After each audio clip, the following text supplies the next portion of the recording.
Welcome to the RGS News Show with me, Yari Webb, and me, Noah Bagwell, Kinzer Fralick with sports, and Antoine Blamo with weather.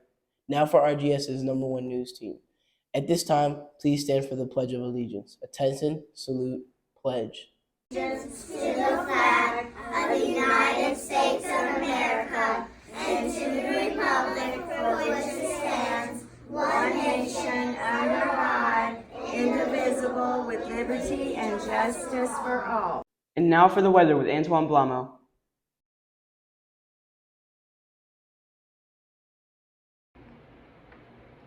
Hurricane has been downgraded to a tropical storm after slamming Florida on Wednesday and leaving millions without power.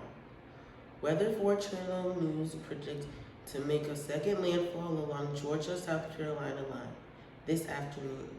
The storm could bring spotty showers to our area on Saturday or heavy rains depending on how quickly the storm moves. This year's yearbooks are available for purchase. You can find the link on all RGS social media outlets and in a backpack message. The yearbook cover competitions continue until October 4th. This year's theme will be the next chapter of Rudolph Gordon. Submissions should be related to the theme.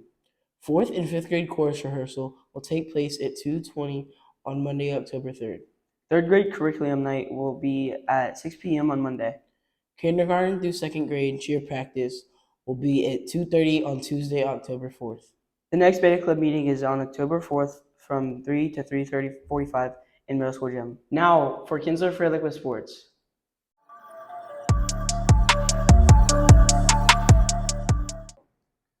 Thank you, Noah. We are headed into week 4 of college football. Football matchups of the day are number 2 Alabama at number 20 Arkansas. LSU at Auburn, number 10 NC State, headed to Death Valley to face against the mighty Clemson Tigers.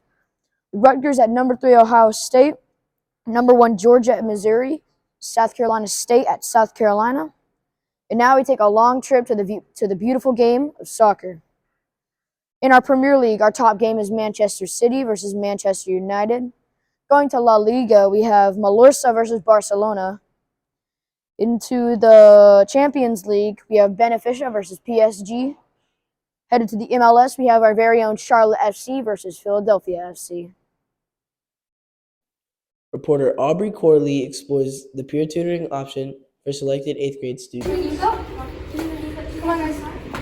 Caleb, sure can. What's the main task you usually help out with most of our tasks?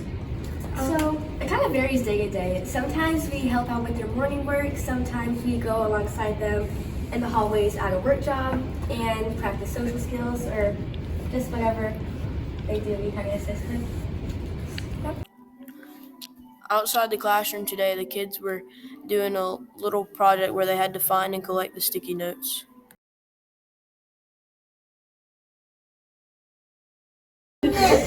With people who don't understand Natalie, I usually go around and help her understand her because not a lot of people know sign language. Okay, so I started the peer tutoring program before COVID, and we started working with our students to allow them to go all in the building and work with all different types of teachers and staff, because we have a neat setup here where our kids can go back and work with teachers and students. And so they can really help out doing individual work with students and anything like a teacher might need. You have like 2 minutes. Sit down. Good job out there. So what's your main task in helping with the class for peer tutoring? I either help them, like the kids if they need help, or I help out the teacher and stuff she needs to get done. What subject do you help out? I do like a little bit of everything. Okay. What's your main task in helping out with that class? I help the assistant teacher with stapling papers and... After we interviewed Ms. Pulley of our peer exploratory, we have figured out that 24 students each get to choose their classes for peer tutoring. Reporter Ariana Egg talked with Administrator Dungan about her position and goals for the year. Enjoy the most about working with elementary students. So with elementary students, they get really excited just about any little thing. So today was Kona Ice, and they were all very excited just to have a frozen treat after lunch. So it's the little things that make them excited. And seeing them learn new things is always exciting. So, what do you feel are the most important lessons young children can learn? Well, I think being a good person, being kind, and being honest is probably some of the most important lessons. And we really try to work with that, even starting as a kindergartner, how to tell the truth, how to treat other people the way that you want to be treated. Those are good things that will carry them far, regardless of whether or not they're great at math or not. And now Alex Way with This Day in History. This day in history, in 1954, the U.S. Navy submarine U.S. Nautilus is commissioned as the world's first nuclear-powered vessel. Well, yesterday was the World Heart Day, so 8th graders walked the track during flex time for cardiovascular exercise. According to the American Journal of Nursing, 43% of adolescents have one or more cardiovascular risk factors. Healthline.com states, walking is an excellent type of cardio activity, but in order to challenge your cardiovascular system, you need to walk at a pace, intensity that increases the demand on your heart, lungs, and muscles.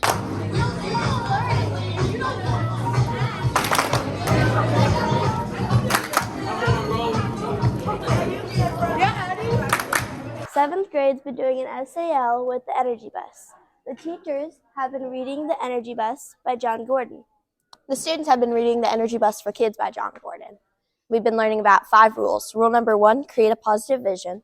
Rule number 2, fuel your ride with positive energy. Rule number 3, no bullies allowed. Rule number 4, love your passengers. And rule number 5, enjoy the ride. We have fun enjoyed learning about the rules of the Energy Bus.